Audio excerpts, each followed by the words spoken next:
Our world is greatly made of opposing forces, masculine and feminine, strong and weak, beautiful and ugly. But these opposites can't exist without one another. And in that way, they are the one and the same.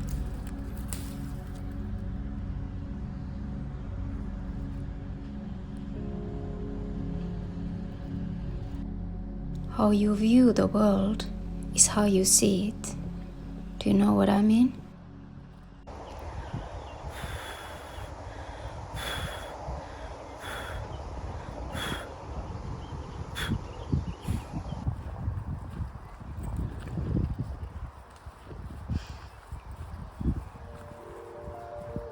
If you see the world as ugly and menacing, that's what you'll experience. In the same way, if what you seek is beauty, wisdom and truth, that's what you'll find. Whatever it is we seek deep within our hearts is what we'll also find. There are some deep universal truths in this world we live in that many wise women and men have talked about throughout the centuries. But what I've learned in this humble lifetime of mine is that experience is the best teacher.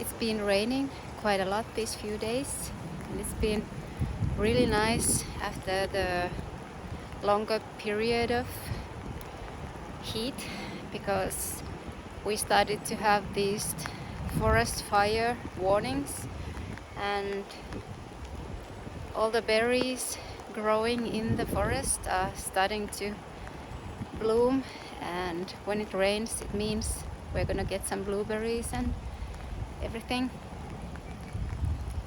But I really like running when it's raining because it's so easy to breathe, and the scent from the forest is really lovely.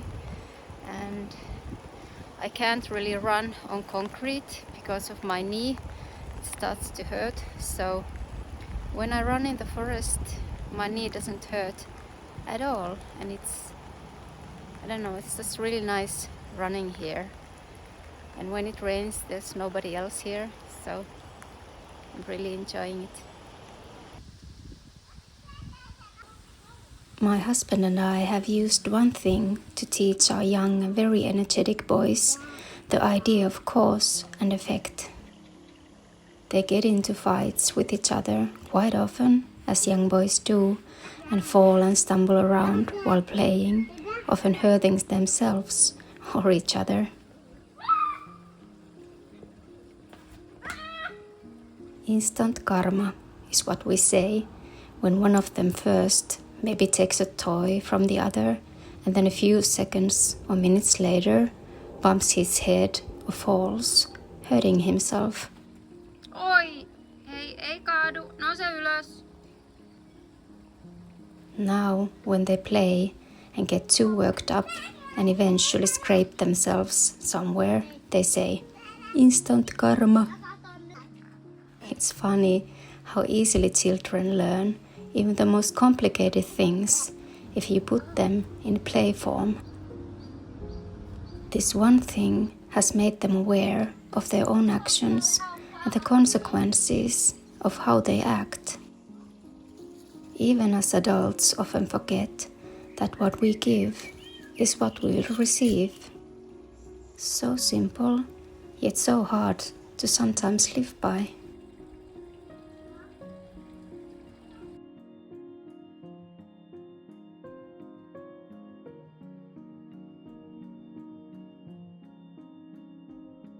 This spring I was in a creative slump, not being able to paint.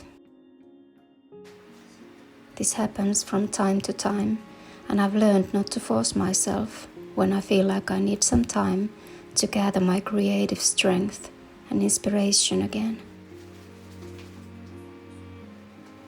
Understanding that creating takes a lot of energy and work helps you to be more kind to yourself when in a slump, even though not working often comes with a backload of guilt.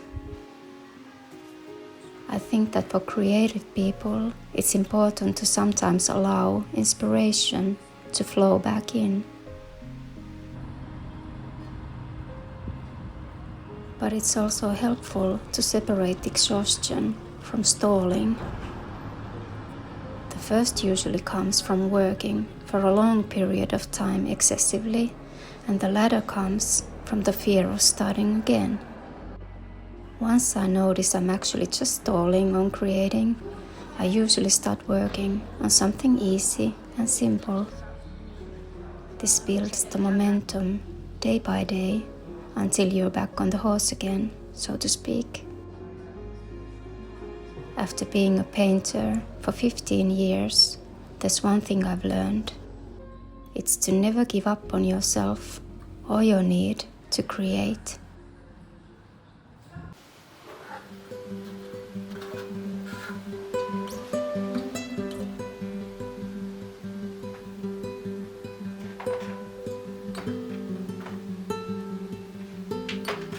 I actually believe we're all here to create.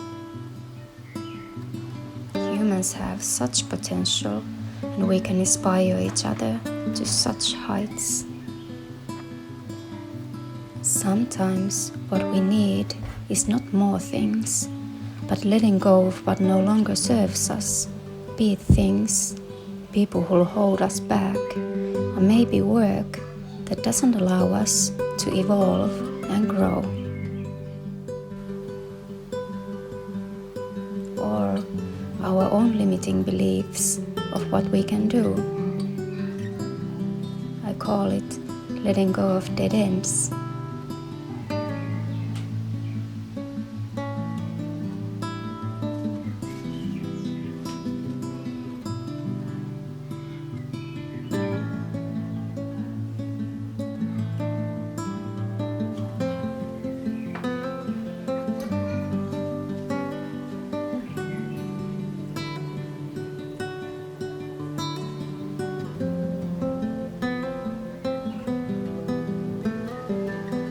Thank you so much for being here with me for these few moments, and I'll see you again soon. Bye bye.